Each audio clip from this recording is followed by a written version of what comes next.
Aitäh! Märt Sults, palun! Aitäh, juhataja!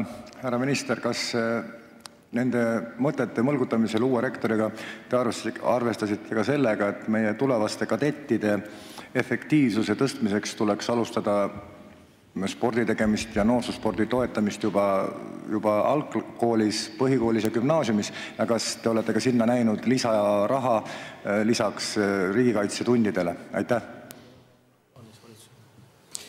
Aitäh!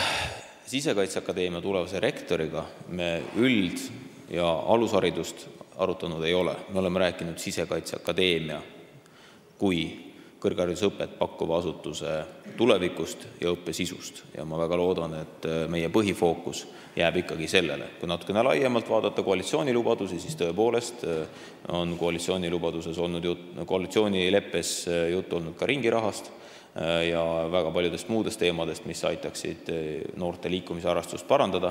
Tulles veel üldhariduse teemade juurde ja sisekaitselise õppe juurde, siis 1. septembrist alustab näiteks Kagu-Eestis 3 gümnaasiumit sisekaitselise eelõppega, just nimelt selle suunitlusega, et need noored, kes saavad sisekaitselist eelõpet gümnaasiumiastmes, oleksid oma järgnevates haridusvalikutes valimas esimese eelistusena Sisekaitseakadeemiat. Nii et meie suunitlus sisekaitselise õppe jätkusuutlikkuse osas on väga selge. Me teeme loomulikult eeltööd nii üldhariduskoolides kui avalikkuses selleks, et tagada Eestile piisav hulk politseinikke, piirivalvureid, maksu- ja tolliametnikke, migratsiooniinimesi ja vanglateenistujaid. Ja loomulikult iga täiendav abi selleks, et Sisekaitseakadeemia oleks hästi ka õpilastega mehitatud, on alati teretulnud. Aitäh!